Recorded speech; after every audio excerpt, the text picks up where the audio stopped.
gelé, on est entêté. Oh yeah! Un peu sauvage, c'est bon. On fait ce qu'on veut, notre corps, on est faf, faf, faf, faf, faf, faf, faf, faf, faf, faf, faf, faf, faf, farouche. Approche-toi pas.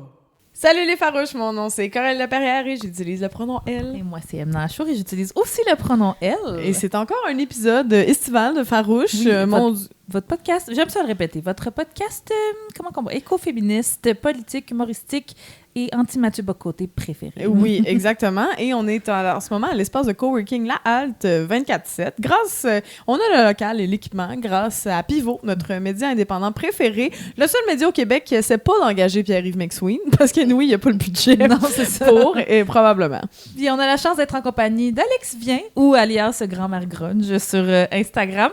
Alex, merci d'être là. Merci pour ta présence. D'avoir pensé à moi. Oui, on est trop contente de te recevoir. Alex, pour les rares personnes qui ne te connaissent pas, peut-être tu es auteur, chroniqueur à l'écrit et à la radio, entre autres. Nos auditeurs te connaissent peut-être aussi pour avoir lu ton premier roman, Les Pénitences.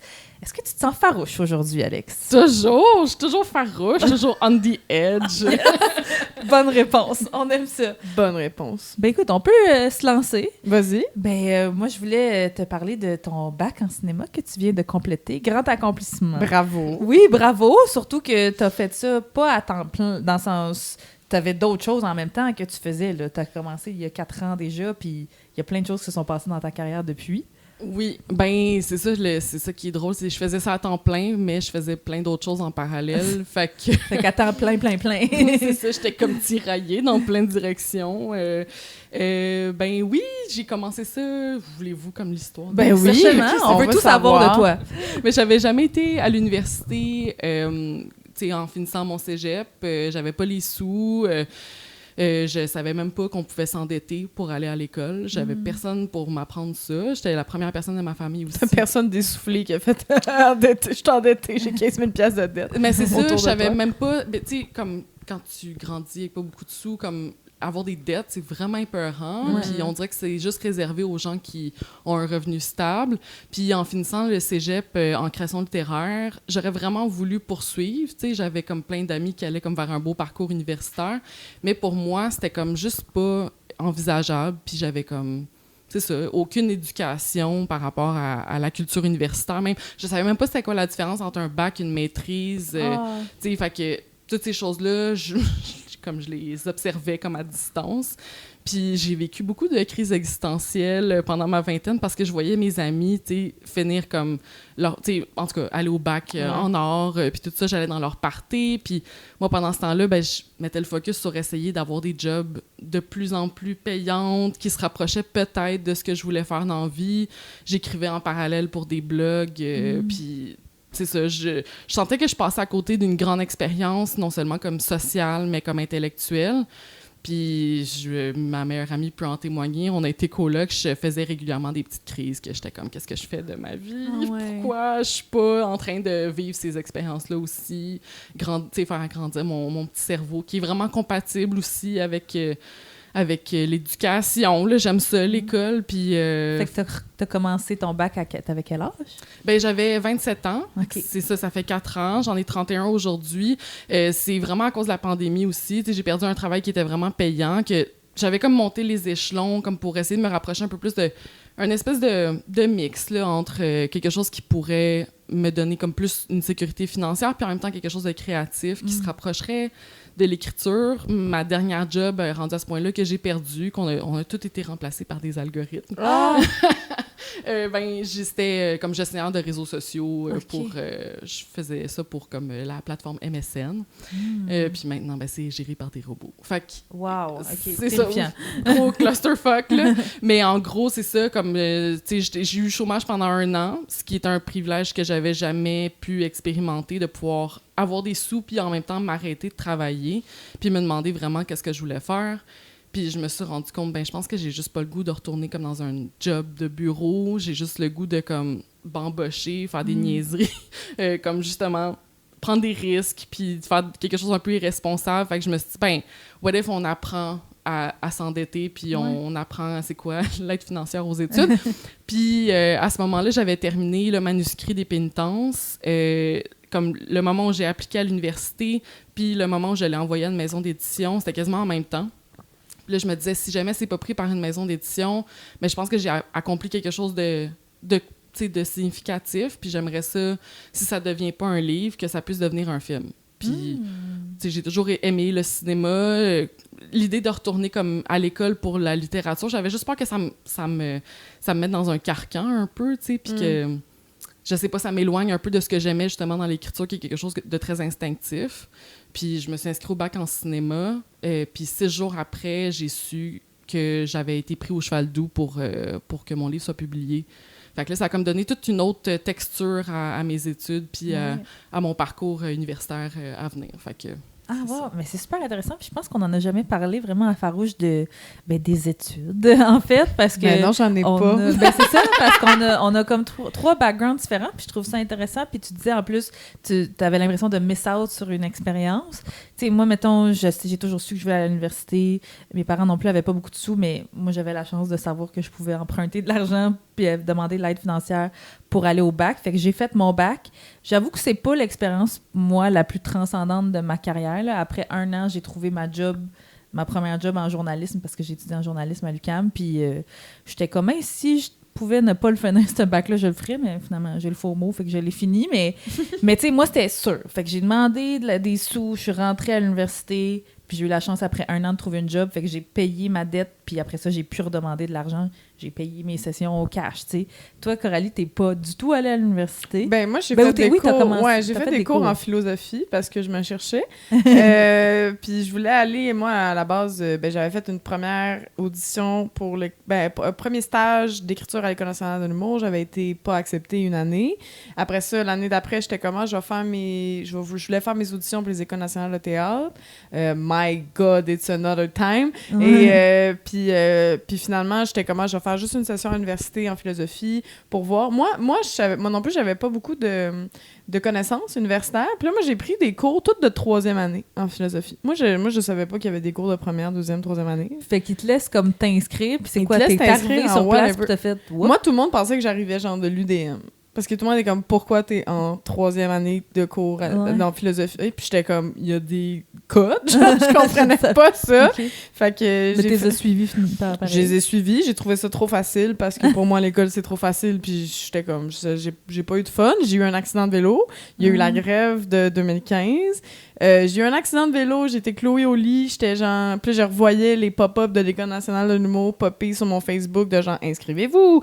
Puis j'ai comme fait, je vais me réessayer à l'École nationale de l'humour d'un coup que. Finalement, j'ai été acceptée comme humoriste et comme autrice. Fait que j'étais allée à l'École de l'humour, puis j'ai jamais voulu avoir un... Puis moi, il y avait personne dans ma famille qui a un bac. Ma mère a fini par finir son bac, mon Dieu, il y a quelques années, parce qu'elle avait commencé son bac, puis après ça, elle est tombée enceinte de moi. Mais, fait que, ouais, moi les études, c'est pas quelque chose qui est valorisé dans ma famille non plus. Puis, puis tant qu'avec l'École de l'humour, j'étais comme, je pars là-dedans. Puis j'ai pas vraiment voulu...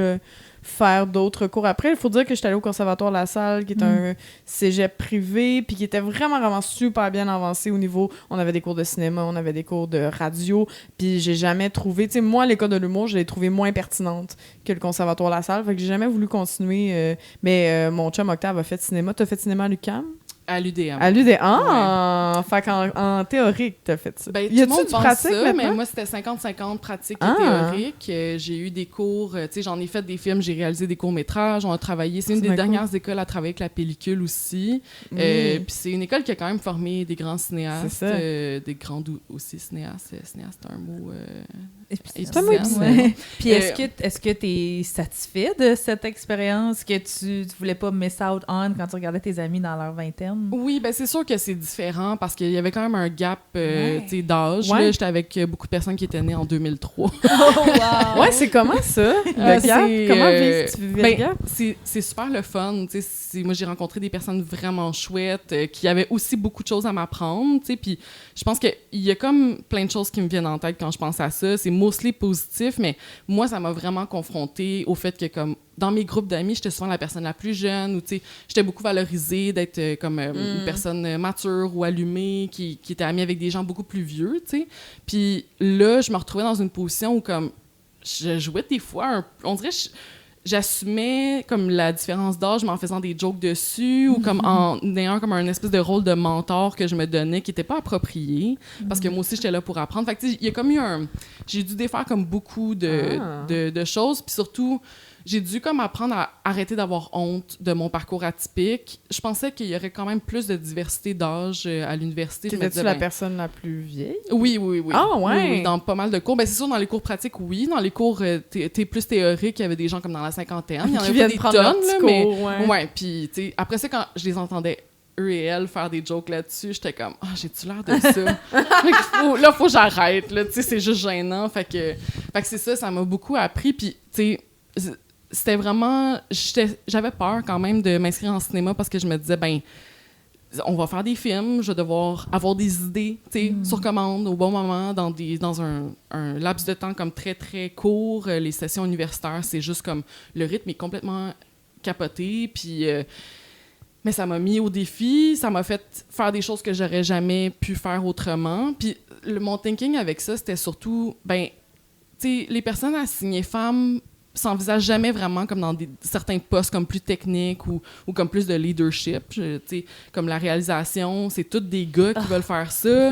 Puis moi, je me disais, mais what if, comme, tu sais, je mets les mains là-dedans puis je découvre que j'aime faire de la direction photo ou j'aime plus comme, tu sais, jouer avec des caméras ou réaliser même. Puis j'ai appris quand même beaucoup de choses sur moi. Il y a des choses qui étaient excessivement difficiles que je me suis rendu compte. I'm peut-être pas too old for this shit, mais comme mon endurance, mon niveau d'énergie, je suis juste pas faite pour être sur des tournages où on est debout pendant 15 heures. C'est brûlant, faut, là, c'est ça. C'est beaucoup d'énergie. Je pense qu'il y a des choses que je faisais très bien. J'avais un leadership naturel, tu sais, puis qui a été bien apprécié. J'ai beaucoup aimé réaliser un court-métrage. Je trouvais que j'avais des compétences vraiment naturelles là-dedans. Mais au final, tu sais, je ressors avec comme plein de compétences connexes que c'est ça qui me fait triper avec l'école. Comme j'ai pas envie d'aller à l'école pour ressortir de là avec une job très claire, mais juste pour sentir que comme je suis capable de faire plus que ce que je pouvais avant, tu sais. Puis ce qui va se présenter sur mon chemin, je vais peut-être être comme oui, je suis capable, tu sais, j'ai déjà essayé ça, ou juste de défaire cette idée-là dans la tête que parce qu'on n'a jamais fait quelque chose, on n'est pas capable d'apprendre. Je trouve que juste de mettre ça à l'épreuve dans un contexte comme scolaire ou ben, t'apprends à apprendre, quasiment. C'est ça, parce qu'on pense souvent que comme pour s'inscrire dans un domaine ou pour aller étudier dans un domaine, il faut déjà savoir des choses, ce qui est un peu weird. Pourquoi on pense ça? Pourquoi on pense qu'il faut savoir ce qu'on va apprendre d'avance, tu sais? Puis fou, hein? je pense que ça m'a juste rappelé, ben, je suis là pour apprendre. Si des fois je goal pas tout de suite, ben, l'expérience vaut la peine quand même. Fait que c'est ça, je ressors avec comme plein de richesses. C'est trop cool. Qu'est-ce que tu veux faire quand tu vas être grand? Non, mais dans le sens maintenant, parce que là, les pénitences, il va y avoir une adaptation cinématographique. Vous avez vu la Sodec, c'est cool, oui, ça? pour l'écriture. Le financement au développement. Okay. C'est l'écriture du scénario. Il faut avoir un enthousiasme prudent pour comme tous les projets de cinéma, parce qu'après ça, on redépose le scénario pour avoir de l'argent pour la production. Ça, c'est pas garanti non plus. Il y a plein de cinéastes super connus qui... ont jamais... Ben, qu'il y a des projets de scénario qui ont comme coulé à ce moment-là. Ça n'a pas de sens à être accepté pour 50% du projet, mais pas pour l'autre 50%. T'es comme, ben voyons. Je sais. Ben, tu sais, je vois ça aussi comme... Ça me fait une job, j'ai un loyer à payer, c'est le fun. Puis encore, je mets comme à l'épreuve des choses que j'ai appris dans mon bac en cinéma, mais d'une manière tellement plus concrète et personnelle, puis tout ça. Puis je suis tellement bien accompagnée avec Raphaël Ouellette puis Emmanuel Gilbert qui co-scénarise avec moi. Fait que c'est ça, tu sais, comme... J'aurais pu, je pense, avoir comme le gusto de me dire comme je suis capable de m'insérer dans une équipe de scénarisation avant, mais je pense que là, tu sais, t'as plus d'outils. J'ai plus d'outils, là, puis je sais plus aussi comme, ben, je vais être capable de me débrouiller. Si je sais pas quelque chose, ben, j'ai encore le droit d'apprendre, même si je suis payée pour ça, tu sais. Ouais. Puis j'ai toujours été curieuse. Pour passer d'un livre écrit, là, tu sais, un livre écrit, là, OK, et à un livre, c'est écrit. à un scénario, dans ma tête, c'est comme, c'est pas si loin l'un de l'autre. C'est juste 400 pages de différence. Ben non, mais c'est ça, faut-tu rajouter des dialogues, faut-tu rajouter des didascalies partout, c'est quoi tu changes-tu ton histoire parce qu'il y a un producteur qui t'a dit que telle page dans tel chapitre dans ton livre pouvait pas passer à l'écran, comment ça fonctionne? Ben c'est sûr, chaque livre est différent, puis les raisons pour lesquelles on adapte un livre sont très différentes aussi pour chaque livre. C'est sûr que moi, c'est un livre très court. Il fait comme 126 pages. Honnêtement, c'est quasiment textbook comme la longueur d'un scénario. OK. Un scénario, c'est comme 1 minute par page. Fait que ça se traduit très bien. Il y a des gens qui m'ont approché qui étaient comme « Ah, je pense que c'est un court-métrage. » Moi, je me disais non. Fait que, mais comment on traduit ça? C'est une question que beaucoup de gens se posent encore. J'ai eu des cours d'adaptation cinématographique où on voyait plein de manières d'adapter la même histoire.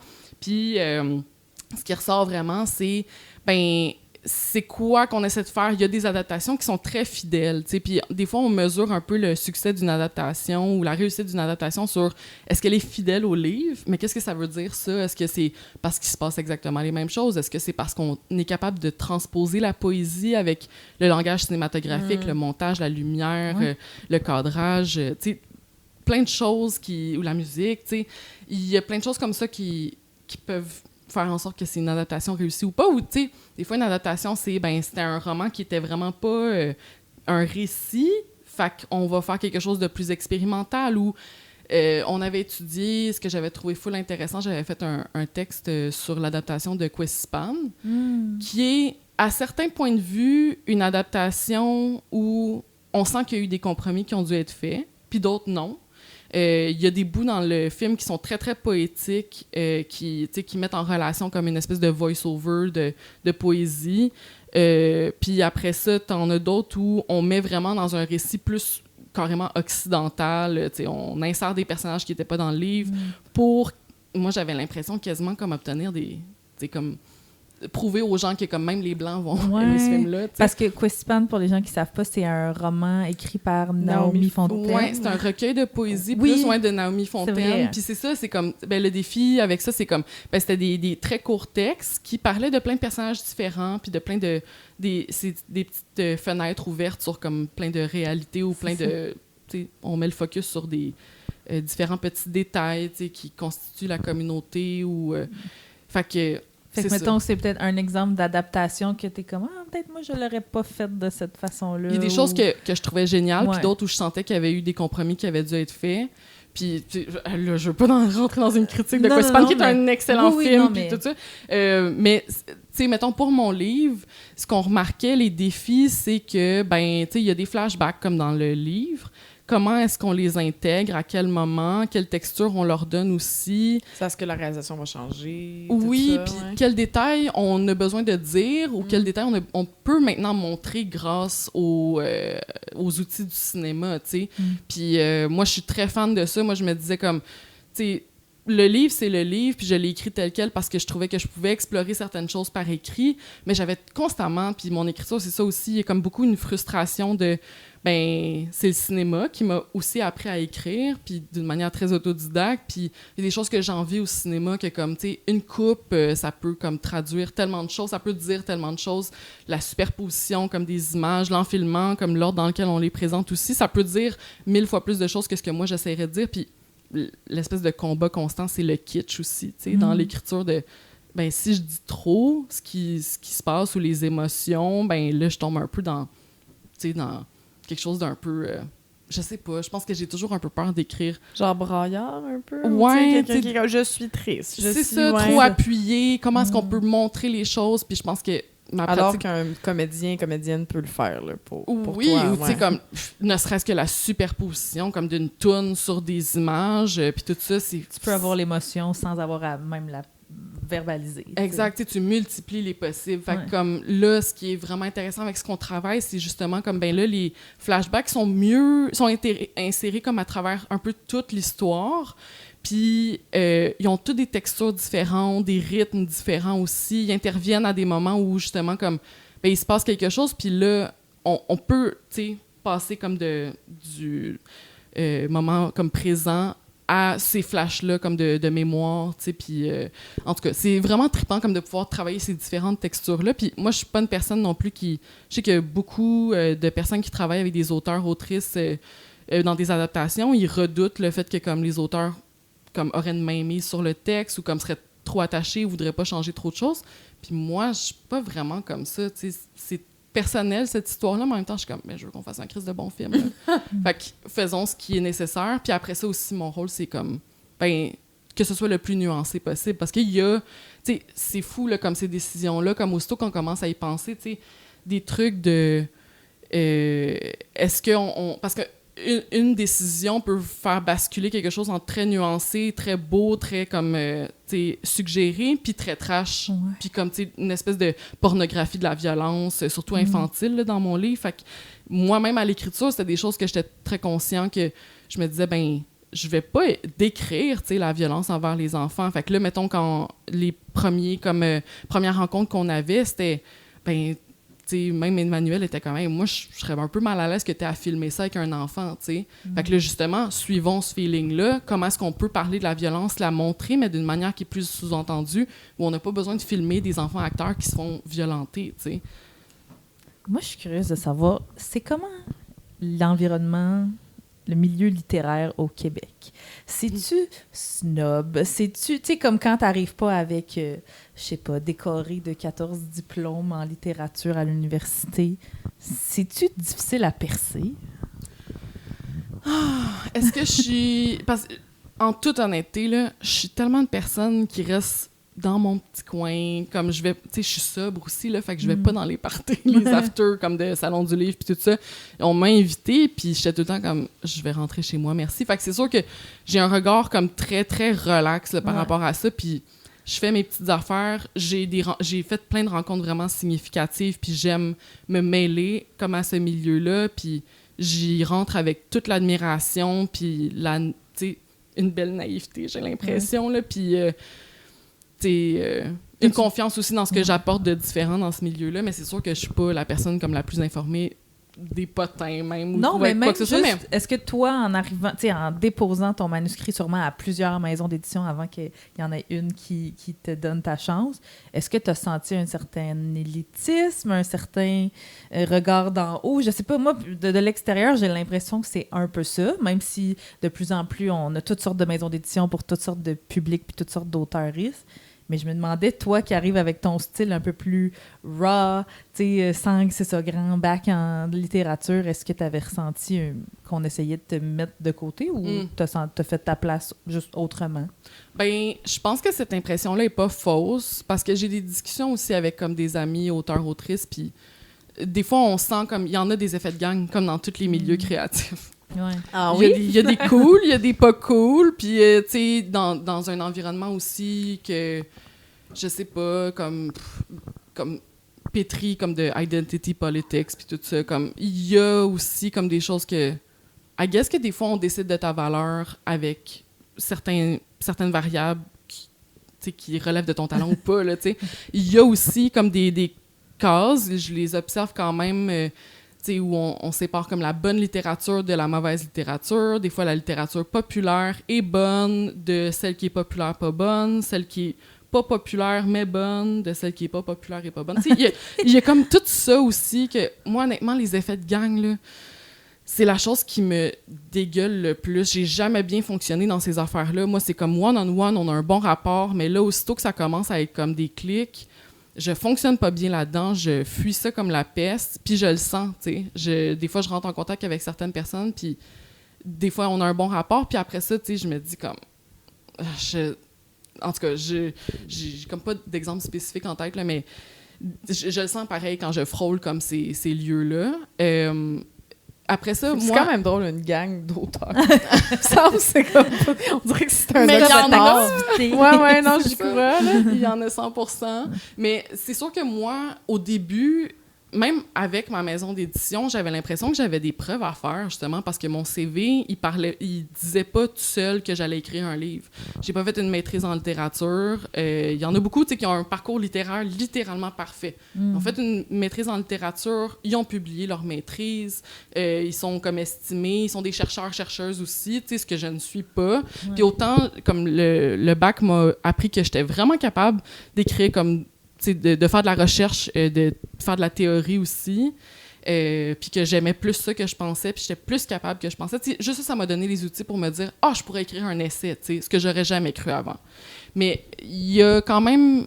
J'avais l'impression quand même que, même auprès de ma maison d'édition, j'avais quelque chose à prouver, que peut-être que mon intelligence était sous-estimée à certains moments, puis que je pense que quand on me parle, ça prend pas de temps que les gens ils voient qui je suis, ce dont je suis capable. Je suis confiant aussi comme dans mon parcours atypique, puis ce que j'apporte, puis j'ai mis tellement d'efforts dans ma vie à comme travailler le fait d'articuler mes idées, puis je pense que on fait un détour là, mais comme ça, à force d'être dans des relations où j'avais l'impression que comme j'étais accrochée à l'idée que c'est par la parole que je vais être capable de obtenir justice, tu sais, contre la violence ou contre des abus, tu sais, puis c'est un talent qui s'est comme peaufiné dans des moments comme de pression. Mais oui, tu sais, je l'ai senti que des fois, mon intelligence était sous-estimée. Des fois, je sens que je fais partie de la catégorie des cool, I guess, parce que comme mon texte, je pense que quand les gens ils lisent, ils sont convaincus que j'apporte quelque chose de différent. Après ça, il y a eu beaucoup de succès. Fait que j'ai aussi des fois l'impression qu'il y a des gens qui me regardent comme si ce succès-là n'était pas mérité. Parce que c'est quand même un coup de chance, là, tu sais, qui va donner cette attention-là médiatique à ton texte. C'est pas tout le monde qui l'a. Des fois, c'est une affaire de contact. Puis c'est sûr que, tu sais, j'ai un bon following sur les réseaux sociaux, comme des gens qui me suivent depuis vraiment longtemps à cause de mon écriture aussi sur les blogs, tu sais. Puis ça a été cher pour moi, ça a permis une belle promo puis une bonne résonance comme de mon livre, mais c'est ça, c'est comme... Ton parcours est pas moins valide parce qu'il a été, c'est ça, comme tu dis, pas un parcours littéraire parfait finalement, tu sais. Ouais. Mais c'est cool que toi tu sois confiant là-dedans parce que c'est tout ce qui importe en fait, c'est que après ça, ce qui importerait c'est aussi que des gens te donnent des contrats, mais tant mieux si il y a des gens qui considèrent ton parcours comme tout à fait légitime. Moi, je suis curieuse parce que t'es critique aussi, littéraire, ben critique whatever en fait, peut t'arriver. Puis est-ce que tu sens des fois que est-ce que ça te donne une autre étiquette d'en face dans ce milieu-là? T'sais, est-ce que comme les gens ont-tu peur de toi parce que t'es une critique? Il me semble que moi, je te verrais c'est comme arriver t'es dans mon collègue, mais t'es aussi quelqu'un qui va potentiellement détruire mon œuvre. Ouais, c'est pas ça. que tu détruis des œuvres. Ben, je pense pas que qui que ce soit a peur de moi. Là. Moi, quand tu sais, ça fait 3 saisons, je fais des critiques à Tout peut arriver, à l'émission de Marie-Louise Arsenault. Puis au début, quand ils me l'ont demandé, c'était quelques mois après la sortie de mon livre. Puis ça, c'est un autre coup de chance. Là. C'est comme, j'avais été à une des dernières émissions de Plus on est de fou, plus on lit. Marie-Louise, je pense qu'elle a aimé à quel point je disais de la merde gratuitement. Là, comme, parce que j'allais dire ça aussi, je parlais d'élitisme tantôt. On dirait que pour moi, ici, Radio-Canada, c'est comme aussi un peu une forme d'élitisme d'accéder à ce micro-là. Est-ce que t'es comme... Moi, qu'est-ce que je fais là? Moi, je vais être moi-même, la gang. Là. Je vais pas parler en français international tout d'un coup. Mais oui, oh my God, j'ai plein de layers à ça. Là. Mais c'est ça, tu sais, comme déjà, c'était un peu un coup de chance que Marie-Louise allait flasher sur moi parce que, honnêtement, un des premiers mots que j'ai dit au micro de Radio-Canada, c'était ma première entrevue radio ever. J'ai dit comme le mot anal dans les 3 premières secondes. J'ai dit que j'étais anal. Puis j'étais comme, OK, non seulement c'est en anglais, mais je suis en train de dire que j'étais anal. Il y a comme, OK. Qu'est-ce qui s'est passé? C'est ça, je suis comme un loose cannon. Là. Fait que je pense qu'elle a aimé ça, que j'avais pas la langue dans ma poche. Ouais. Puis elle était comme, ouh, c'est la première fois que j'entends ce mot-là à la radio. Je sais pas. Fait que là, quand ils m'ont demandé ça, honnêtement, j'étais emballée. J'étais comme, je pense que j'ai comme le gumption qu'il faut pour faire de la radio, comme je maîtrise bien la parole. Super bon, hein. Mais c'est sûr, j'avais comme un sentiment comme, tu sais, ça m'a pris honnêtement 2 saisons complètes avant de sentir que j'avais vraiment ma place. Tu sais, comme je palliais un peu ce sentiment d'imposteur-là en travaillant plus fort, en faisant beaucoup de recherches. Si c'était un auteur ou une autrice que j'avais jamais lu auparavant, ben, j'allais lire beaucoup de choses autour de ça, ou j'allais écouter, tous les albums précédents d'un artiste que j'avais pas écouté pour m'assurer d'essayer de donner la critique la plus juste possible. Pour 200$ à Radio. C'est ça, oui, le prix est ridicule. Là. Fait que c'est ça, comme il y avait un sentiment d'imposteur, puis j'ai toujours senti comme, mais je dois prouver que j'ai ma place là, parce que justement, mon parcours dit pas que j'étais supposée me ramasser à la radio. Mais quand on me donne une opportunité, moi, je veux montrer à la hauteur. Fait qu'il y a eu beaucoup de ça. Après ça, je pense que comme j'aime ce travail-là parce que ça m'a donné confiance aussi en comme mes habiletés mon regard sur des œuvres artistiques aussi diverses soient-elles. J'étais comme, je pense que j'ai de quoi d'intéressant à dire. Puis honnêtement, le feedback que j'ai, il est vraiment beau. Là, comme les gens me disent, j'écoute l'émission pour toi, tu dis toujours qu'est-ce que j'aurais voulu dire ou t'apportes toujours comme quelque chose d'intéressant à la conversation. Puis je le dis juste parce que c'est revenu souvent puis que c'est ça que je voulais, tu sais. Puis ultimement, ça t'aide toi aussi dans tes propres œuvres, j'en suis sûre, d'avoir un espèce de recul, puis de « OK, la personne, elle l'a fait de même, moi, est-ce que j'aurais fait ça comme ça? » Tu sais, je suis sûre que c'est quasiment formateur pour tes propres œuvres après, tu sais. Ça peut l'être. En même temps, tu sais, des fois, la critique, c'est... Il y a quelqu'un qui m'a dit ça, avec qui j'avais fait une critique, je pense que c'est François Lemay, peut-être, je sais plus. Il m'avait dit, tu sais, comme, la job de critique, c'est trouver 1 million de manières de dire que c'était correct, tu sais. Puis des fois, c'est ça, des fois, on dit que c'est bon, mais c'est parce qu'on n'a pas non plus beaucoup de viande autour de là. Ça fait que, tu sais, c'est tout comme... Parce que ça, des fois, tu fais des critiques de choses qui t'ont fait ni chaud ni froid, là, puis t'as pas le choix de livrer un... Oui, puis là, j'essaie d'adopter aussi une position de, qu'est-ce que ça va plaire aux gens, que c'est plus leur genre, tu sais. Fait que c'est pas non plus... J'adore cette position-là de comme, si toi, c'est ça ton genre. Mais c'est ça, tu sais. Puis après ça, des fois, on a l'air de faire des critiques dithyrambiques pour des trucs qui étaient un peu OK, mais c'est parce que si on n'a rien non plus de purement négatif à dire, ben ça donne pas des conversations plus intéressantes, même si c'est plus intéressant quand c'est négatif, parce que je trouve que ça fait des belles conversations sur la création. C'est ça, parce que pourquoi c'est négatif? C'est parce que c'est super relatif. Est-ce que c'est quand tu fais une critique négative, c'est parce que vraiment t'as haï quelque chose ou c'est parce que, je sais pas moi, tu sais que l'auteur, il était un peu transphobe? Tu sais, je dis n'importe quoi. Tu sais, est-ce que ça t'arrive de faire des critiques de ce genre-là? Ben, pas basé sur comme des opinions. Tu sais, comme pas ce qui est pas dans l'œuvre, mais c'est sûr, je pense mais que moi, j'ai envie de te partir sur... parce que moi, j'ai écouté un peu, parce que hier aussi, by the way, tu devais avoir des likes vraiment random de moi, genre à 1h du matin, dans les vieux posts. Est-ce que tu me trouves? Je pense que oui. Juste en train de... On fait du stock, on stocke nos invités, mais genre, à chaque fois, je suis comme, pas là, j'ai liké de quoi 1h du matin? Tu likes plein d'affaires. Oui, c'est ça. Puis, en fait, moi, j'ai écouté une de tes critiques sur le livre de Marc Fortier, de Devenir fasciste.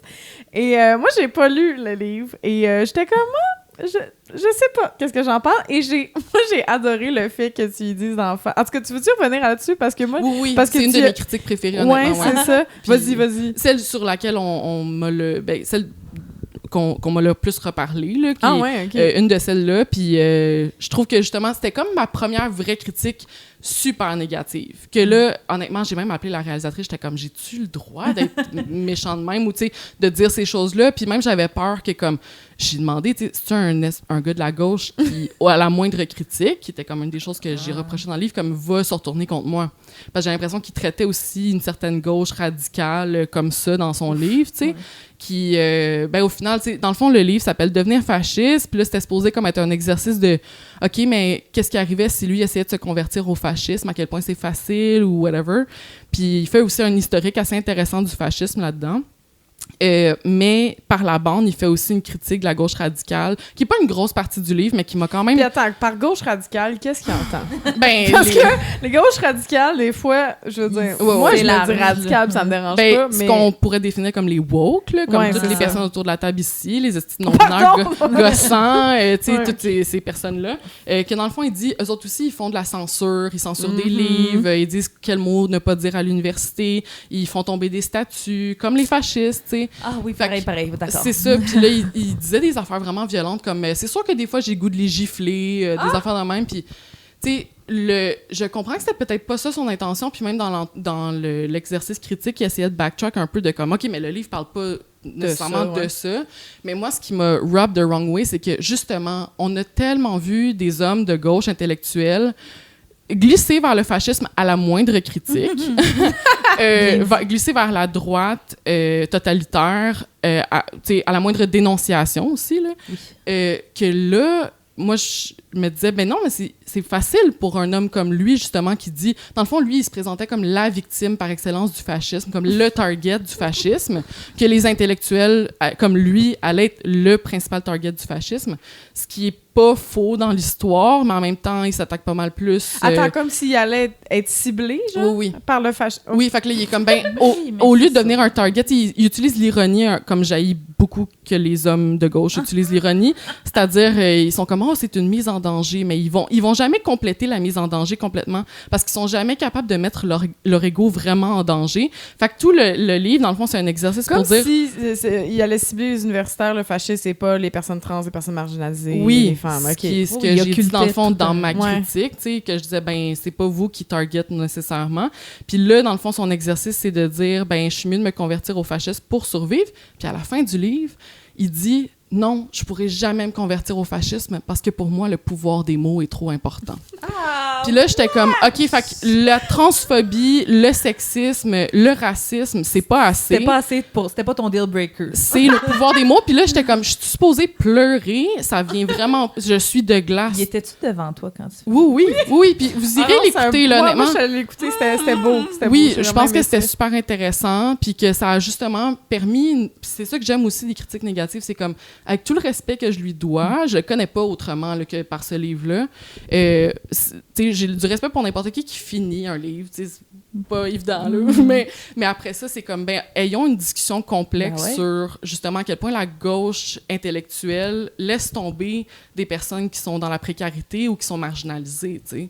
Puis moi, c'est ça que j'ai apprécié aussi d'avoir ce micro-là.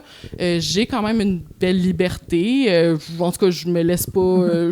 je suis pas capable de me contrôler quand je parle. Fait que, tu sais, C'est parfait. Mais moi, j'ai c'est tellement aimé ça parce que c'est rare que j'entends, mon Dieu, t'as pas eu peur de la confrontation. J'ai trouvé vraiment que t'avais des bonnes tripes pour faire ça parce que... Comment il a réagi, finalement? il était en train d'un peu rétro-pédaler. Oui, on dirait, comment il c'est parlait. ça. Je pense qu'il trouvait ma critique assez dure, mais moi, j'étais comme, ça m'a vraiment fâchée, honnêtement, de lire ça. Puis j'essayais justement j'ai beaucoup pensé comme, comment je peux présenter cette critique-là sans que c'est pas une attaque personnelle. Non, t'sais. c'est ça. C'est genre, voici l'exercice qu'on m'a demandé de faire. Là, Mais t'sais. je lui ai dit aussi, j'espère que ça va être vu comme une main tendue parce que je veux pas encore jouer le rôle de la personne qui censure ou de la personne qui critique au point où on empêche les gens de dire ce qu'ils veulent, ce qui est jamais le cas. Là, ils ne peuvent plus rien dire, mais c'est pas ça. Puis c'est ça que je trouve le fun des discussions auquel j'ai eu la chance de participer dans l'exercice critique, c'est que moi aussi, comme en tant que personne qui crée, en fait, pour répondre à ta question plus tôt, ça m'apprend pas comme à créer parfaitement, en fait, mais ça m'apprend juste à quel point, comme,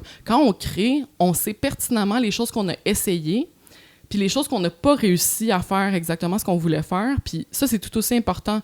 Je finis un livre, j'ai quand même des sentiments compliqués par rapport à ce que j'ai voulu essayer, puis que ça n'a peut-être pas donné ce que je voulais, mais c'est la meilleure tentative pour ça, puis il y aura d'autres livres pour essayer d'autres choses.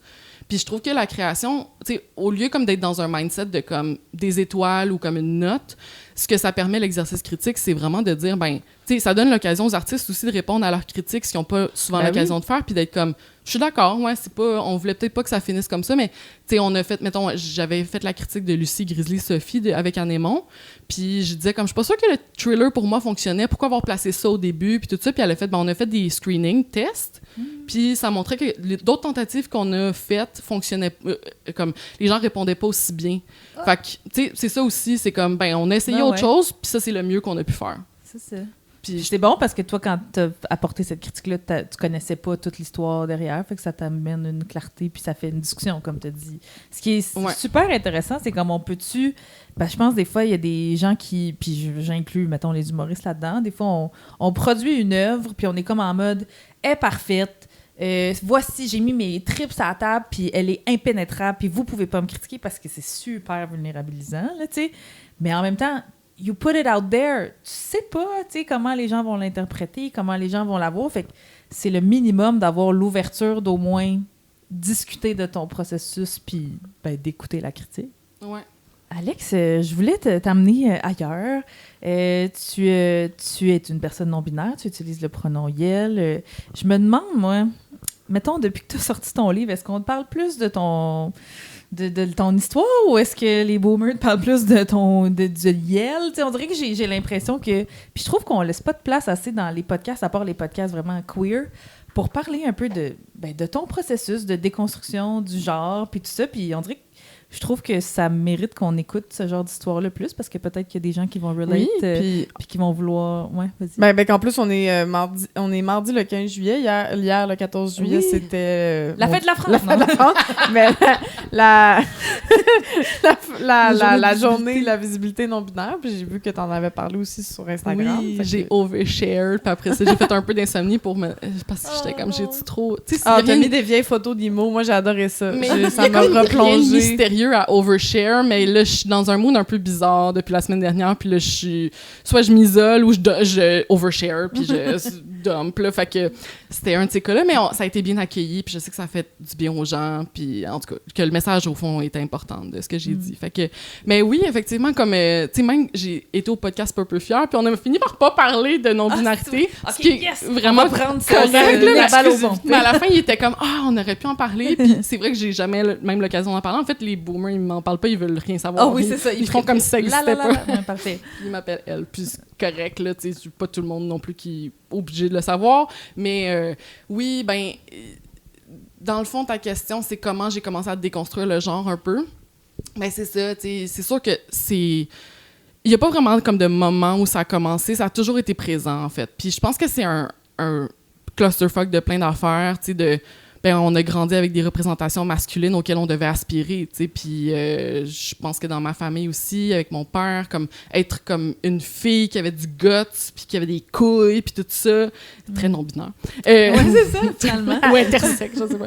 Mais c'est ça, c'était valorisé, puis tu sais, même mon prénom est comme Épicène, puis mon père, il trouvait ça badass, c'est une fille qui avait un nom comme de gars, puis tout ça, puis j'ai beaucoup bâti comme mon identité là-dessus, fait que c'est sûr que c'est pas comme étranger, comme à la culture, comme de la valorisation de la masculinité dans laquelle j'ai grandi, puis en même temps aussi la culture qui dictait que doivent faire les femmes, elles doivent séduire, elles doivent plaire au regard, puis tout ça. Fait que je suis comme tiraillée entre les deux depuis longtemps, mais j'ai comme toujours eu comme un penchant pour des personnages comme plus, justement, comme androgynes, fluides, exactement, puis, tu sais, je pense que pendant longtemps aussi, la bisexualité, pour moi, ça contenait ça, tu sais, comme cette espèce d'idée-là de justement, comme il y a comme plusieurs facettes à mon expression, comme du genre ou à ma manière de jouer avec comme la séduction, puis tout ça.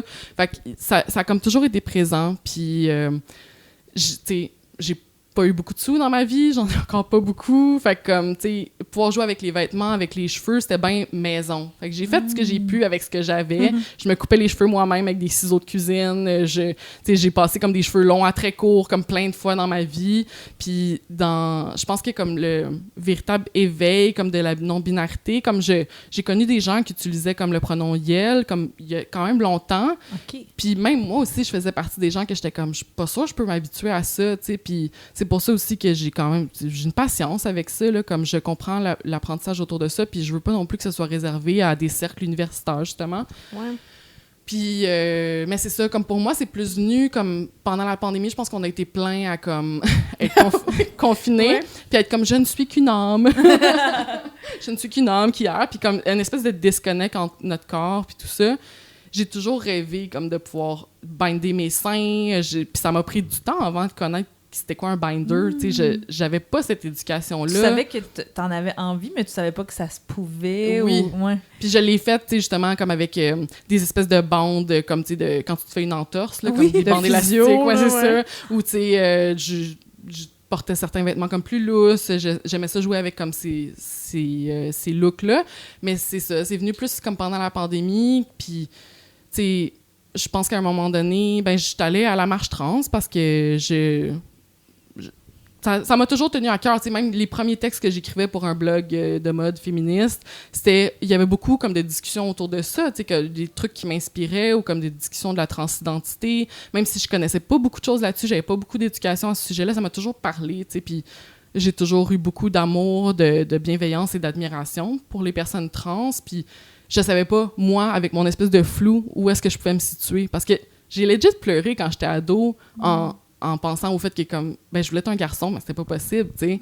Qu'est-ce qu'on fait avec ça? Tu sais, ça fait de moi justement une personne trans ou pas? Mais c'est fucking murky, là, tu sais. Puis Fait que c'est ça, j'étais allée à la marche trans, puis là, à un moment donné, ma meilleure amie, comme, a senti que j'avais une petite émotion, tu sais, puis que ça faisait un bout déjà que je parlais du fait que, comme, ouais, je pense que des fois, genre, d'être confinée au féminin, c'est vraiment...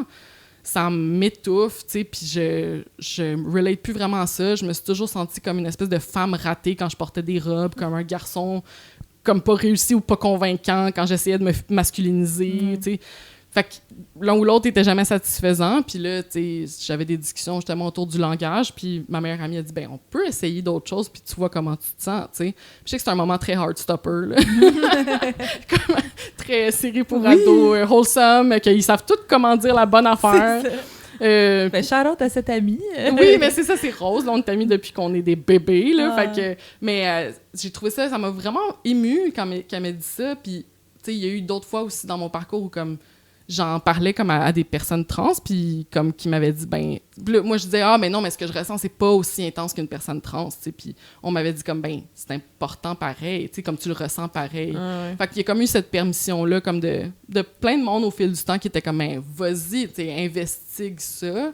Puis j'ai commencé à utiliser le YEL en me disant comme, let's see, là, tu sais, peut-être qu'en l'utilisant plus, peut-être que comme moi aussi, en m'envisageant dans ce pronom-là, peut-être qu'il y a autre chose qui va comme émerger. Puis c'est pas un pronom que je suis complètement fan non plus, c'est comme une solution, tu sais, un peu rabotée de... Puis on la rend comme plus comestible, plus digestible pour les gens parce que c'est littéralement, tu sais, c'est il La et contraction elle. des deux. Ouais. Alors qu'on voudrait que ça soit aucun des deux, tu sais, peut-être faudrait inventer Mais un nouveau mot. moi, je trouve ça cool quand Québécois, on a, tu sais, a, tu sais, genre a fait ça, ou y a fait ça. Tu sais, comme, je trouve qu'il y a comme quelque chose dans où ils ont fait ça, tu sais, parce qu'on a quasiment le dem quand on fait ils ont fait, tu sais, Ouais. ils sont allés au... Tu sais, comme, c'est comme le i. En tout cas, je trouve qu'il y a comme, dans le québécois, il y a quelque chose qu'on pourrait aller Moi, si on chercher. dit des sont fois. allés, on n'a pas dit le pronom. Ouais, c'est ça, Devine. sont allés. Ou, tu sais, ben, ah, c'est elle, parce Ouais. qu'on sait en québécois, mais en même temps, c'est pas un pronom. Ouais. Tu sais, a fait ça. C'est personne. Ouais. En tout cas, je trouve qu'il y a quelque chose d'intéressant aussi de repenser aussi. Ça, parce que le pronom, au final, Yel, c'est parce que ça a été de l'usage commun, mais c'est pas nécessairement... Ça me ferait comme on peut pas inventer des mots. Ben, ce mot-là, c'est quand même un langage commun. Fait que, au final, Puis on rend ça tellement facile, on C'est prend ça. des choses que vous connaissez C'est déjà. ça, puis là, on dit vous ça tient par la aussi, main, là. c'est C'est pas ça. Gzi ou il y en Ouais, a qui fait ont autre chose, là. En tout cas, comme j'ai plein de sentiments compliqués par rapport à ça, mais je l'expérimente pareil, puis je me dis, c'est pas obligé d'être parfait ou d'être un parfait fit. Je trouve qu'il y a quelque chose quand même de satisfaisant à juste comme signaler ou comme jouer avec ça, foutre la merde un peu.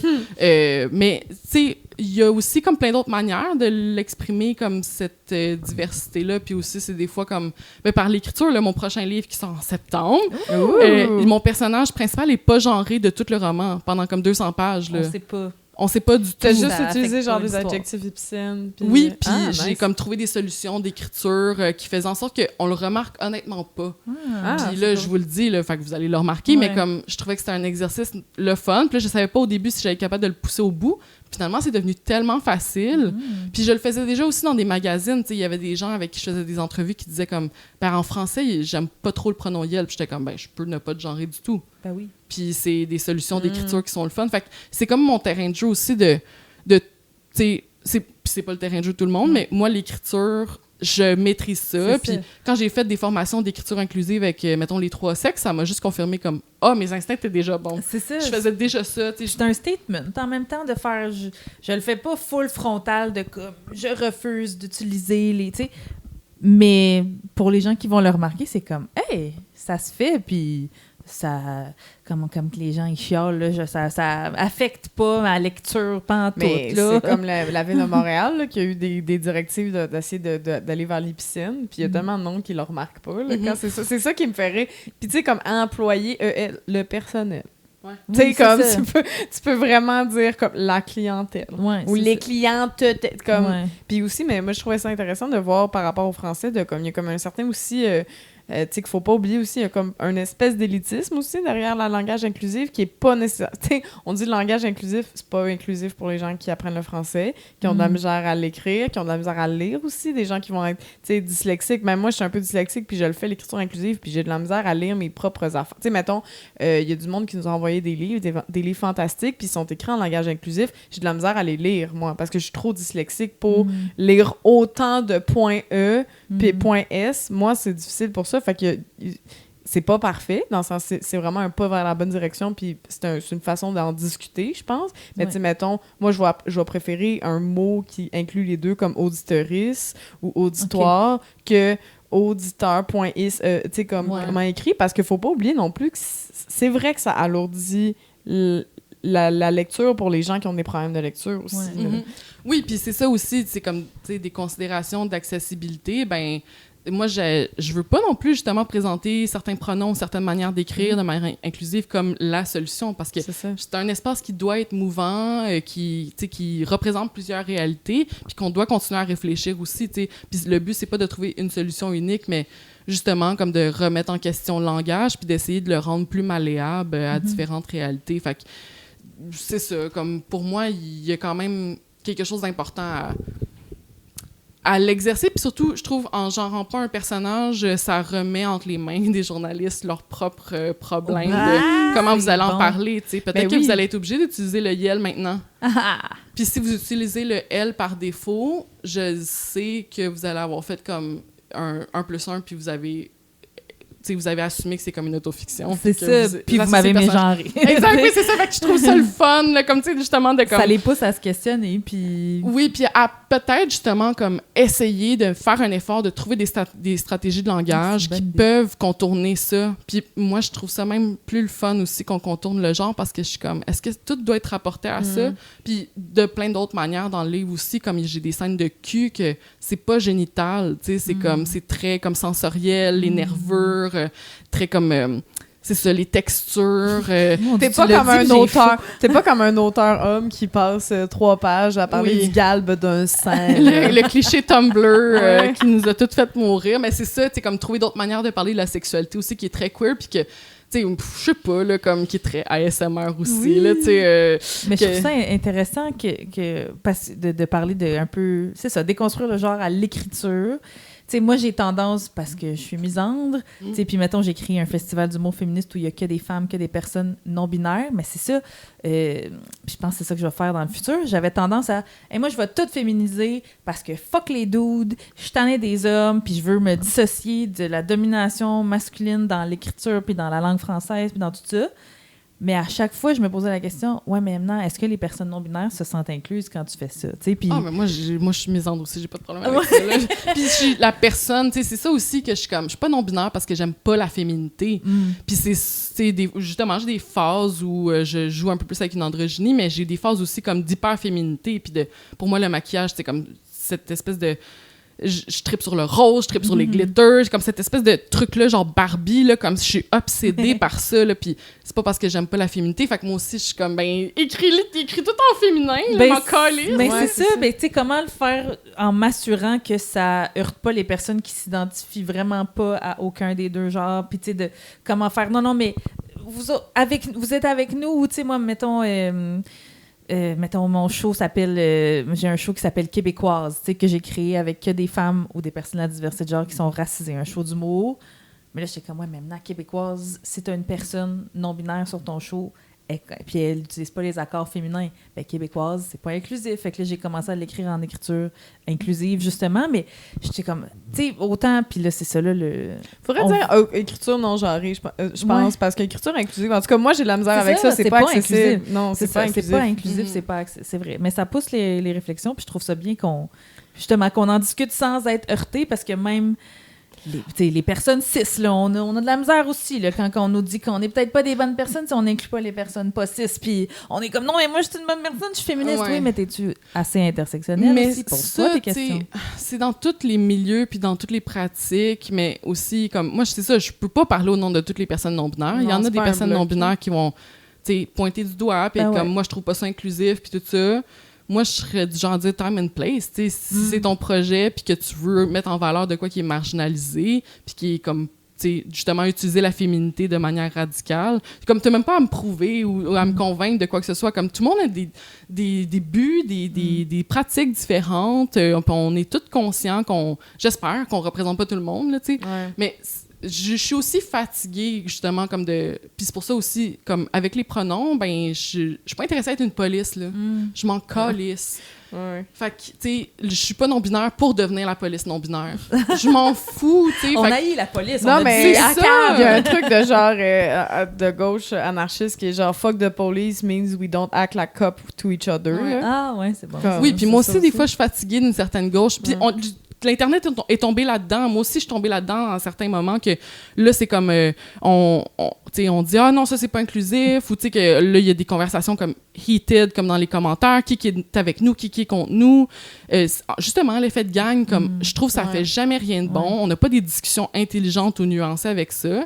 Puis t'as pas besoin d'adhérer exactement à ce que moi, j'adhère ou ma pratique. Puis c'est ça, tu sais. Puis des règles de français, tu sais, au final, on est en train de les ajuster. Là, tu sais, que je trouve ça intéressant aussi de parler de comme registre, au lieu de parler de règles de français pour les gens qui parlent mal, de parler de différents registres. Tu sais, fait que t'aurais un registre non-genré, t'aurais un registre formel, un registre de populaire, un registre, tu sais, comme de français international qu'on dit. Tu sais, il y a aussi de jouer là-dedans, puis tu sais, comme, c'est ça, les deux, justement, on n'accorde plus pareil, toi puis moi. Par exemple, moi, mettons, j'accorde dans la majorité ou j'accorde au féminin ou je vais accorder aussi tu sais, parce que c'est une ancienne règle de français, là, d'accorder avec de Le proximité. dernier. Ouais, avec de proximité aussi. Fait que j'essaie de le faire le plus souvent. Moi puis Octave, mon chum, on accorde. Maintenant, lui-même, il arrête de faire. Mettons, il fait, hey, on est heureuse. On est comme, tu sais, de juste faire, OK, on le switch, cette affaire-là, tu sais. Fait qu'on peut jouer avec la langue, je pense, comme on veut. Puis ça me fait rire parce que ce que tu avais dit, je reviens un peu avec ta critique de Marc Fortier. Je trouve qu'il y a vraiment un discours populaire que je pense aussi pour vrai que les gens contre la gauche inventent. Ils inventent et c'est très vrai, là. Ça, je vous donne un vrai exemple. Là. Je connais quelqu'un, je vais pas essayer de nommer de nom, mais peut-être le nommer en prolongation, qui travaille pour un humoriste. Puis l'humoriste avait genre... C'était un bonhomme de 50 ans, OK? Fait que j'ai pas besoin de le nommer, il y en a 22. Choisissez votre préféré, puis c'est celui-là. Votre moins préféré, puis c'est celui-là. Puis qui avait un discours, qui faisait un sketch sur « Ah, à un moment donné, j'étais au barbecue, puis là, mon cousin vegan, non-binaire, commence à venir... » Puis là, il invente une affaire, puis moi, je lis ça, parce qu'elle me le présente, puis je fais « Mais ça, c'est pas arrivé. Ouais. C'est pas une vraie discussion. » Fait que je suis comme, pourquoi t'écrirais un truc? En tout cas, puis il y a beaucoup de monde de la droite ou des centristes, là, je veux dire, ben, c'est de la droite quand même, mais eux, ils se considèrent centristes, qui vont aussi carrément, je pense, inventer Fait ce qu'ils genre se de forgent une débat-là. opinion sur Oui. nous autres. C'est Des un affaires inventaire. Oui, C'est ça, il y a ouais. tellement d'affaires, moi, que j'ai entendu du monde de centre, de genre, « Ah non, mais là, si je dis ça, c'est pas politiquement correct, on va m'engueuler. » Puis je suis comme, qui t'a engueulé? C'est quand que c'est arrivé, Oui, cette ben c'est affaire-là? comme, oh, les manifestants, je sais bien, vous pétez toutes les vitres. Puis t'es comme, mais non, c'est pas ça qui arrive dans une manif, généralement. Mais là, c'est t'sais. ça que j'aime pas aussi, c'est qu'on nous prête des intentions. Tu sais, comme si vraiment en action c'est arrivé, ben ayons une discussion là-dessus. Mais dans les faits, je connais personne justement comme de non-binaire qui pète une coche si on dit pas yel, là, tu sais. C'est ça. Fait que je suis comme, ben c'est juste rooté dans la peur, tu sais, que ça arrive, puis ça en dit plus, je veux pas psychologiser, mais ça en dit plus sur eux autres que ça en dit sur nous, mais Ouais. gars, le problème étant que ces étiquettes-là, ils déshumanisent, puis c'est la peur qui fait qu'on crée des étiquettes qui déshumanisent, ou comme des espèces, justement, d'épouvantails qui existent pas, mais c'est parce qu'ils veulent pas nous parler, ils ont trop peur, Exact. alors qu'on est parlable, tu sais. J'ai envie de te lancer sur une question qu'on pose à tous nos invités, qui est la question Belle et Rebelle. La question Belle et Rebelle, c'est parce que Belle et Rebelle, c'est une boutique que tu connais peut-être, qui est sur la Plaza Et Saint-Hubert. ce n'est pas pour les super nanas. Non. Comme on s'est fait Oui, quelqu'un pensait qu'on parlait des Powerpuff Girls, puis j'étais comme, sure. Oui, parce qu'il y en a une qui s'appelle C'est Belle. Belle une qui s'appelle Bulle et Rebelle. Belle Bulle et Rebelle, voilà. Ça pourrait, c'est peut-être ça la genèse. Mais non, c'est pas ça. C'est une boutique. Mais ce qu'on aime beaucoup de cette boutique-là, déjà, c'est nos commanditaires, on les aime. Code promo Farouche 15 pour votre magasinage. C'est que c'est une équipe toute féminine. Puis ça, on aime ça, parce qu'on est tanné de travailler avec des monsieur cis. Et donc, on s'est dit qu'on allait créer une question pour nos invités. Et la question est la suivante. Est-ce que toi, il y a des aspects de ta vie où est-ce que tu as fait le travail conscient de decenter men? Oui! Oh mon Dieu, oui, oui, très, très conscient. Surtout ces dernières années, en fait, ben c'est ça, tu sais, comme tout le rapport au genre dont on parlait tantôt, comme je trouve aussi, à un moment donné, j'ai réalisé comme, OK, mais mes attitudes envers les... Je pense que c'est juste venu du fait comme... Quand j'ai vu beaucoup de choses, tu sais, sur les réseaux sociaux qui disaient comme, pourquoi on essaie de plaire à des hommes qui nous plaisent pas? Puis c'était aussi à une époque où, justement, comme, je m'affirmais bisexuelle, mais j'étais toujours en train de me dire comme, mais j'aime pas tant les gars que ça. Comme, je suis juste tout le temps en train de chier sur les gars, pas littéralement, là, mais comme, c'est ça que je les aime pas, j'ai rien de bon à dire sur eux autres. Mon expérience at large, c'est que c'est pas des bonnes personnes, comme, sont pas capables de se remettre en question ou de... Je les aime pas, fait que pourquoi j'essaie tout le temps de leur plaire? Puis même comme dans mon attitude, pourquoi je suis comme toujours dans un rapport de séduction, même avec des hommes que je veux pas leur plaire? Je me calisse, tu sais, c'est oui, ça. ou que je projette mon père sur des bosses ou whatever. Comme, j'étais comme... OK, il y a comme une espèce de névrose là que ça n'a pas de bon sens, j'aime pas être comme ça, puis il faut défaire ça. Puis je pense que c'est vraiment venu avec le fait que, comme, ben, peut-être que je suis plus lesbienne, parce que je tripe tellement ces femmes. Je n'ai que des bonnes choses à dire sur les femmes. Les femmes, c'est les personnes les plus intelligentes, les plus abouties, les plus autonomes, les plus créatives, qui doutent d'elles-mêmes à un point tel qu'elles vont faire les choses parfaitement. Je suis juste comme, je n'ai que des bonnes choses à dire sur les femmes, puis ma passion dans la vie, c'est les femmes, là, tu sais. Fait que, ou, tu sais... personnes assignées femmes, tu sais, des gens qui ont été socialisés femmes, qui ont eu ces challenges-là, puis at large, je suis juste attirée par toutes les personnes qui ont vécu de la misogynie. Ouais. C'est ce qui nous rassemble. Oui. Ça. On genre pas juste personne ayant vécu de la misogynie. C'est ça. Voilà. Moi, ça peut être une personne non-binaire qui a déjà vécu de la misogynie, que ce soit par bon. son expression de genre ou comme son sexe assigné à la naissance. Une femme trans qui vit la misogynie fois 1000. Un homme trans qui a connu aussi de la misogynie. Oui, un homme gay, parfois, qui a vécu de la misogynie parce qu'on lui a dit « tu ressembles, t'es efféminée. » Je suis juste attirée par... Ben, c'est fucking drôle comme attirance, ça me fait vraiment rire. Non, mais c'est comme, il y a comme des valeurs, ou pas des valeurs, mais comme une espèce de compréhension mutuelle, tu sais, que j'ai l'impression que c'est un baseline que là, je peux bien m'entendre avec toi sans, comme à un moment donné, être frappée par un mur puis réaliser comme... tu nous vois même pas comme des humains complets. C'est tellement ou t'es même pas capable de te remettre en question comme le font les personnes qui ont vécu de la misogynie. Fait que oui, j'ai vraiment comme justement challengé toutes ces choses-là chez moi. La non-binarité aussi, tu sais, comme ça vient avec cette partie-là de comme, mais peut-être que j'ai pas le goût justement comme d'être dans des standards, tu sais, puis c'est ça, comme trouver ce qui est beau pour moi, ce qui est comme, tu sais, c'est ça, au lieu de toujours me fier comme un espèce d'œil comme panoptique. De male gaze, c'est ça, tu sais, qui définit comme toutes nos manières de se présenter, d'agir, de réfléchir ou whatever, là. Fait que j'ai comme petit à petit comme enlevé comme les barres de cette prison-là, là. Oui. Puis je pense que justement, c'était le fait de plus assumer comme ma lesbiennitude.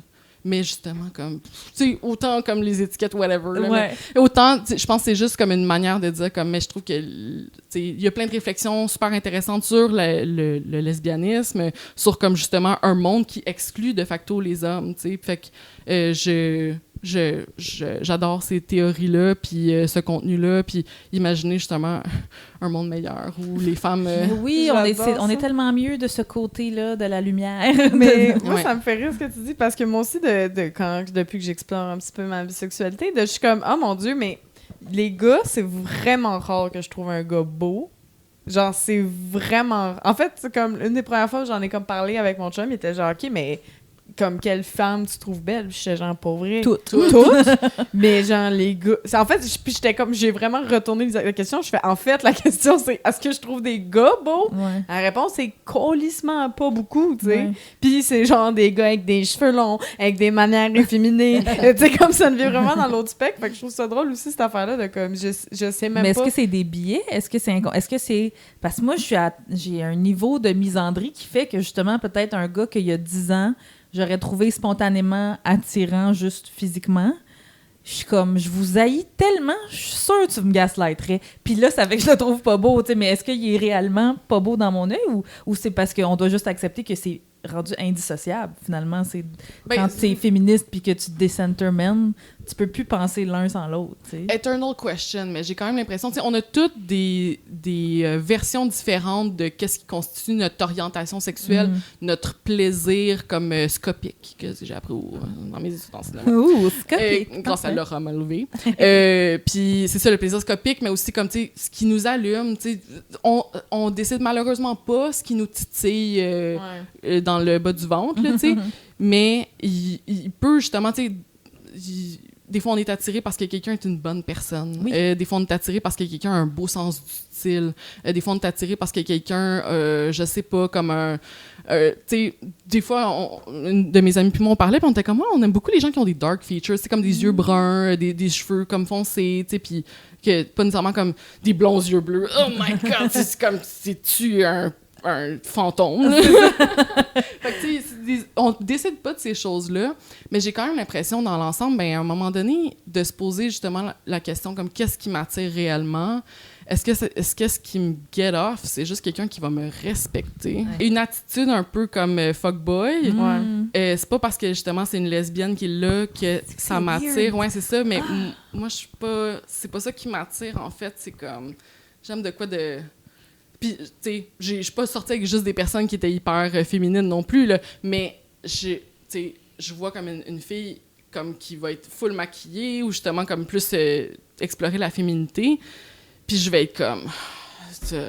Assis-toi sur ma face. Là, mais c'est ça, c'est comme... On décide pas ces choses-là, mais en même temps, c'est drôle quand même de remarquer comme qu'est-ce qui sociétalement est pas tellement associé au genre, mais plus comme à l'expression du genre qu'on trouve attirant et sexuel, que c'est plus génital, en fait, tu sais. Justement, peut-être que le genre, c'est un construit social. Moi, ce que je trouve drôle aussi, c'est que sur TikTok, moi, j'ai appris que j'étais un cliché avant même de sortir du placard de la bisexualité.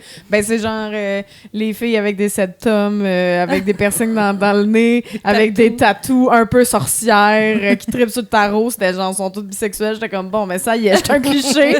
Genre, je viens de sortir du placard, je suis déjà un cliché. C'est le fun à savoir, ça. Beaucoup de gens m'ont écrit après mes stories hier qui étaient comme « Ah oui, moi aussi, je suis non-binaire et j'ai été emo. Est-ce qu'il y a comme des mathématiques là? » Puis je suis comme « Ben oui, on était des petits êtres sensibles, artistiques et un peu comme en marge. » Ding, ding, ding, ding. Les mathématiques. Oui, puis dans ce temps-là, Imo, en plus, il y avait comme tout un... Mais pas un combat, mais tu t'avais les skaters. Oui, mais aussi, Imo, c'était très fluide dans oui, vraiment. Les gars avaient les cheveux longs, se maquillaient, c'est portaient des ça. skinny qui achetaient dans la C'est section vrai. des filles. Oui, il y avait comme... Ça c'était déjà là. Du vernis à ongles, les gars portaient du vernis à ongles. J'aime tout. Ben, merci tellement, Alex, bien pour cette fabuleuse conversation qui aurait pu durer des heures et des heures encore. Merci! Mais heureusement, ça continue. Un petit 10 minutes en prolongation. Oui, venez nous rejoindre là, si vous Sur n'êtes pas déjà Patreon. abonné, parce que c'est n'importe quel palier, là, patreon.com/farouche, puis ça vous donne accès aux épisodes peut-être un peu avant tout le monde et à toutes les fabuleuses prolongations avec nos invités. Merci à Pivot pour le prêt des locaux et de l'équipement. Merci à la Halte 24/7 pour le bel accueil. Merci Belle et Rebelle pour leur soutien indéfectible. Code promo Farouche15 pour votre magasinage en ligne et en boutique. N'hésitez pas à le demander en boutique aussi. Merci à toi, Coralie Lapérière. Merci à toi, Anna. Fait que parlez de Farouche autour de vous si vous avez aimé cette formule d'épisodes estivaux qui tire à sa fin parce qu'on va éventuellement l'automne s'en vient puis on va retrouver nos épisodes réguliers devant le public. Ben dites-nous là, peut-être qu'on continuera en faire dans notre saison régulière. Oui, et si jamais vous allez voir le premier épisode régulier de Farouche, ça sera un épisode corpo qu'on va faire, mon Dieu, qui est booké depuis 6 mois. Oui, je me rappelle pour déjà pas pour qui. congrès de l'association des regroupements communautaires. En tout cas, un affaire de même, ça va être d'autres mondes qui haïssent la CAQ, fait que ça va être le fun. C'est toujours le fun avec ce genre-là. Donc, si aussi vous êtes ce genre, vous êtes dans un organisme, vous êtes comme, mon Dieu, je les aime tellement les Vous Farouches. pouvez avoir les J'ai Farouches envie de les chez engager. vous. Ben, ça se peut. Puis en plus, ces épisodes-là aussi, des fois, le monde ne les écoute pas, ces épisodes-là, corpo. Ils sont super intéressants quand même. Ils sont pas Allez- corporate. Là. On fait un épisode de Farouche normal. Mais on est Mais- payé pour. Puis on est qu'on a payé un du petit peu fun. plus cher. Fait que merci les Farouches. Merci Alex, merci les Farouches. Merci!